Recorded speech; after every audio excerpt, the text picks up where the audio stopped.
안녕하세요. 이름의 탄생입니다. 네, 오랜만에 네이밍 기법 강의고요. 첫 번째는 이 문장형 기법입니다. 보시는 것처럼 이 문장형이라는 것은 제품이나 서비스의 그 속성, 효익 등을 누구나 알기 쉽게 문구나 서술형 아니면 사자성어, 구문 형태라고 하죠. 구어 형태로 표현하는 것들을 모두 총칭합니다. 쉽게 말하면 예전 과거 같은 경우에 식품 브랜드에 굉장히 많이 쓰였던 이런 시리즈 브랜드 있죠. 갈아 만든 배, 갈아 만든 사과, 햇살 담은 땡땡. 그리고 아침 햇살 같은 건 두 개의 단어가 조합된 거니까 여기에 해당되진 않고요. 이렇게 뭔가 쉽게 생각하면 스무스하게 문장처럼 보이는 거, 그게 다 문장형이라고 보시면 돼요. 후아유처럼 아니면 IMBU 같은 거 있었죠. 그것도 앞단의 강의에서는 IMBU 약간 분절 내지 약간 두음 조합 이런 얘기를 했지만, 이게 문장이 원래 있는 거잖아요. 누구냐? 후아유. 그걸 약간 뒷부분의 단어를 이렇게 축약형해서 이렇게 중의적인 발음이 되는 게 있어요. 동음인데 이니셜로 표현할 수도 있고 단어가 될 수도 있는 이런 형태를 좀 센스 있게 이렇게 좀 조합하는 방식도 있고요. 2% 부족할 때 같은 경우에는 참 잘된 이름이죠. 문장 형태 같은 느낌도 있지만 숫자나 기호까지 다 들어가 있어요. 그래서 저희가 생각하는 시청각적인 차별 요소랑 문장 형태를 통해서 굉장히 좀 호기심이나 그런 것들을 자극할 수 있는 브랜드다 보시면 되겠고요. 요즘 최근에 유튜브 이름 같은 경우에도 가끔 보다 보면 굉장히 좀 쏠쏠한 재미가 있더라고요. 외국인 뭐라고 하죠? 주거? 한국에 사는 이 외국인들 있잖아요. 중에 타일러, 유명하신 분이죠. 똑하시고 미국 분인데 타일러 볼까 했을 때 이렇게 굉장히 센스 있죠. 외국분이 자신의 이름을 활용해서 아무래도 이렇게 모임이나 다른 관계를 통해서 이런 약간 센스 있는 것들 누가 농담을 던져서 이렇게 딱 캐치해서 쓴 걸 수도 있겠죠. 이런 식으로 되게 중의적인 느낌. 한국어의 의미도 있고 다들 타일르다 이런 의미도 있고 자신의 이름을 활용한 것도 좀 재밌었고요. 매경 요새 자주 보는데 그 뉴욕 특파원 이런 거 재밌거든요. 월가월부, 그래서 왈가왈부라고 하잖아요. 이 말 저 말 한다. 사자성어를 활용해서 월가의 그 의미를 느낄 수 있게끔 말을 바꿔준 것도 있고요. 이렇게 자신의 캐릭터 이름이나 이런 것들을 활용해서 문장 형태 활용한, 이것도 약간 다른 문장 형태인 거죠. 약간 책의 제목을 만든다 라고 생각해서 접근할 수도 있을 것 같아요. 그리고 제가 작업했던 것 중에 셀렉터 테이블이 있었는데, 이 신세계 푸드코트거든요. 터미널 같은데 가면 이제 가끔가다 보실 수가 있는데 셀렉트 더 테이블이죠. 내 테이블을 선택한다. 그래서 푸드 엠파이어도 있고 메인 디시도 있고 이런 식으로 식품 관련된 것들 굉장히 많잖아요. 다영업의 약간 작은 가게부터 시작해서 중소형 대형 가게라든가 매장에서 워낙에 많이 쓰이는 키워드이기 때문에 좀 그런 거에서 벗어나서 좀 차별성을 주기 위해서 이런 문장 형태를 좀 활용했다라고 보시면 됩니다. 그래서 셀렉트 더 테이블의 T를 빼고 이렇게 붙은 것처럼 이렇게 해서 약간 뭐지? 한 글자가 좀 안 들어가는데 이렇게 호기심을 자극하는 거죠. 약간 이렇게 요새는 많지 않은데 예전 같은 경우에는 이렇게 약간 오인지 될 수 있는, 약간 착각하게 만드는 단어를 약간 비틀거나 빼거나 한 글자를 더 넣거나 해서 살짝 한 끗 다르게 뭔가 호기심을 자극하게 만드는 그런 기법들도 좀 많았습니다.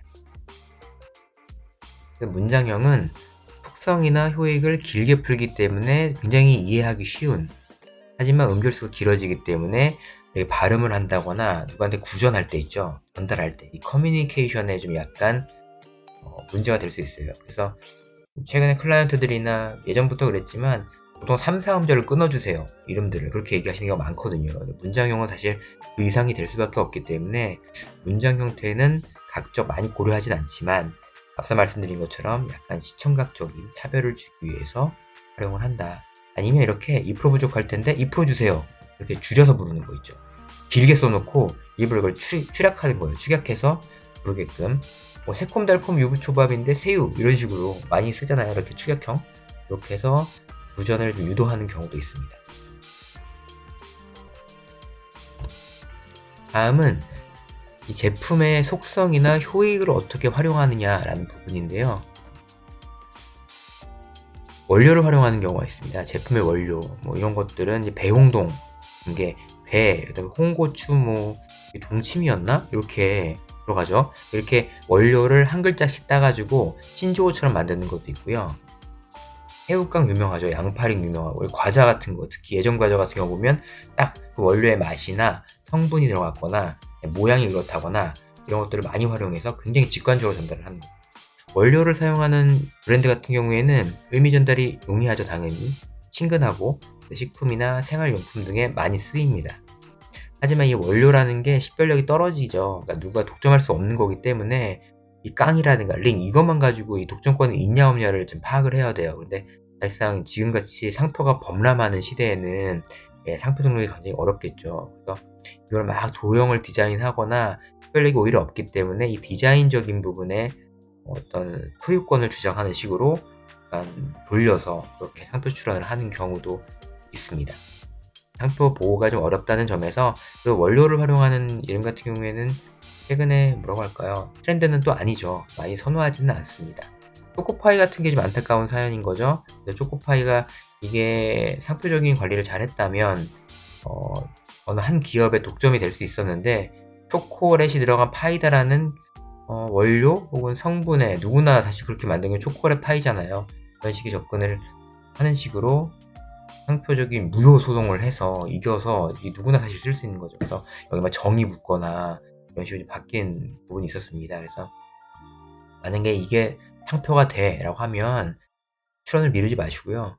가까운 변리사분들이나 도움을 받아서 법적 절차를 거쳐서 등록을 받아 놓으시는 게 좋습니다. 제가 작업했던 것 중에 대한제분의 밀룬이 있었어요. 밀의 눈. 딸룬은 되게 유명한데 밀룬은 잘 모르더라고요. 밀룬이라는 것을 이렇게 원료명을 사실 쓰지를 않는다고 했는데 밀룬을 위에 보시는 것처럼 밀 그리고 애프터눈 정오의 눈이 정오죠. 이렇게 해서 밀룬인데 이게 영어로 발음했을 때 이렇게 좀 조합이 되는 식으로 했기 때문에 클라이언트가 굉장히 새롭게 받아들이더라고요. 밀룬 자체도 하나의 음식이 될 수 있기 때문에 이렇게 다목적용이라든가 아니면 쿠키에 뿌리는 약간 코팅용이라든가 이런 식으로 많이 세분화시켜서 판매를 하고 있습니다. 다음은 원료가 아니라 제품에 만들어진 공법을 활용하는 경우도 있고요. 공정이나 성능 발현 과정의 특장점을 키워드로 활용하는 건데요. 참나무통 맑은 소주 하면 누구나 이 참나무통을 활용했구나를 알겠죠. 손수 때릴타 이렇게 해서 약간 수타면이라는 것들을 이렇게 한자의 어떤 도금을 활용하는 경우도 있고요. 그래서 갈아 만든 시리즈가 문장형이라고 했지만 갈아 만든다는 거 말 자체도 공법이죠. 여기에도 해당이 됩니다.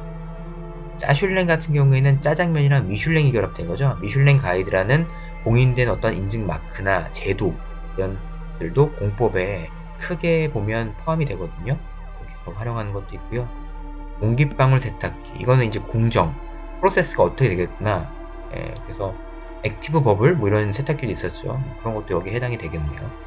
케토톱 케토톱은 딱 바로 이해하기가 좀 어렵잖아요. 그래서 캐내면 켤 수 있다라는 광고 카피에 같이 붙어가는 보조법의 이런 방식을 많이 활용한 것 같아요. 그래서 이런 독특한 공법을 활용했을 때는 경쟁사가 가지고 있다면 이 독점이 어렵죠. 우리만 갖고 있어야 되는 겁니다. 그래서 특허적으로 뭔가 확실한 우위가 있다, 경쟁 우위가 있다면 활용을 하지만 그리고 너무 딱딱한 느낌이 들 수 있잖아요. 자칫 잘못하면 너무 기술지향적인 느낌 때문에 식품이나 이런 쪽에는 잘못하면 안 맞을 수 있기 때문에 좀 부드럽게 그것들을 뭐라고 할까요? 녹여낼 수 있는 부드럽게 좀 말랑말랑하게 만드는 키워드를 결합하는 방식도 같이 고민을 해야 되고요. 말씀드린 것처럼 상표 등록이 어려운 부분이 공법이 있기 때문에 그것들을 오히려 수타를 누가 만약에 등록을 했다. 아무도 못 써. 그러면 이렇게 손수 때릴타처럼 이렇게 한자를 풀어버리거나 이런 식으로 예전에 소주 중에 말글림 같은 게 있는 것처럼 그런 식으로 풀어서 한다거나 하는 센스가 좀 필요한 방식이다 라고 보겠습니다. 다음은 제품의 외형적인 활용인데요. 제품의 형태나 질감, 용기, 그릇 같은 거든지 아니면 포장지라든가 이런 외형적인 특장점, 차별화를 하는 겁니다. 그래서 양파링 같은 경우에 양파라는 원료를 썼지만 링 형태잖아요. 동그란 거. 꽈배기라는 디자인들이 있고요. 꿈틀이 그 모양을 이해할 수 있겠죠. 감자인데 날씬한 거, 두부인데 단단한 거, 이런 거죠. 꽃갈 모양의 옥수수 콘이다, 이런 식인 거죠. 제품의 형태나 질감을 활용한 부분이기 때문에 바로 들었을 때 바로 이해되진 않지만 뭔가 이미지가 확실하게 떠오르잖아요. 그런 식으로 해서 그 캐릭터를 같이 활용하면 강력하게 어필해 볼 수 있는 요소의 방식이다라고 보면 되겠고요. 마찬가지로 이게 또 상표 쪽의 부분은 성질 표시라는 게 있습니다. 그래서 외형적인 부분, 누구나 알 수 있는 뻔한 것들이나 이런 것들은 독점이 또 안 돼요. 그래서 이런 것들 말씀드린 것처럼 어떤 단어를 결합하냐에 따라서 앞에 이런 상표적인 등록이 좀 어려운, 차별성이 어려운, 독점권이 어려운 키워드를 빼고도 뭔가 특이한 키워드가 같이 붙어서 이 상표류에 새로움을 줄 수 있는, 상표류엔 쓰지 않았던 키워드, 컴퓨터 상표의 F처럼 쓸 수 있다면 이렇게 좀 다른 키워드를 도입하는 방식으로 해서 풀어나갈 수 있는 문제입니다. 다음은 TPO를 활용한 건데요. 저희 마케팅 용어로 많이 쓰이죠. Time, Place, Occasion. 그래서 이 장소, 때와 장소 이런 것들을 활용하는 겁니다. 새우깡인데 노래방 새우깡, 이해가 확 되시죠? 노래방에 서로 이제 맥주 먹고 뭐 과자 먹으면서 노래 부르는 대용량이겠죠. 아침에는 주스지, 뭐 이런 식인 거죠. 햇살 담은 소스 간장에서 소스로 만드는 간장, 그러니까 소스가 필요한 간장, 소스가 될 수 있는 간장이라는 의미도 있고요. 앞에 문장형에서 보셨던 2% 부족할 때 딱 때가 떠오르죠. 그리고 청정원에 보면 안주야 같잖아요. 안주야 하면 딱 언제 먹어야 되는지 알겠죠.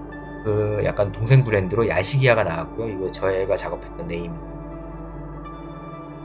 그래서 야식이야는 조금 더 캐주얼한 어떤 식품들을 전자레인지에 쉽게 돌려서 먹을 수 있는 거예요. 그래서 이거는 지금 맥주가 표시되어 있지만 어른들뿐만이 아니라 아이들이 먹을 수 있는 핫도그류나 이런 거 다 이 제품군에 포함되어 있었거든요. 그러니까 야식이 생각날 때 밤이잖아요. 야식이야, 안주야와 약간 라임, 운율감을 맞췄던 약간 시리즈 비슷하게 나왔던 브랜드였습니다. 네.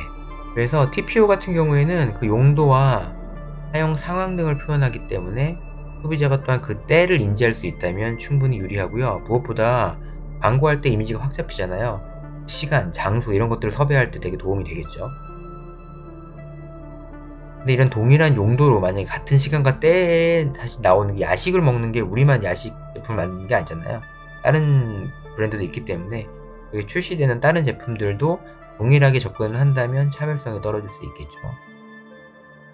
그리고 잘못 사용할 경우에는 이 제품의 이미지가 딱 한정되는 성향이 있습니다. 다만 앞에 보신 것처럼 이렇게 뭔가 TPO적인 부분이 확실한 것들의 제품군이 여러 개가 있다면 뭐 안심할 수 있겠죠. 딱 하나만 있다면 모르겠지만.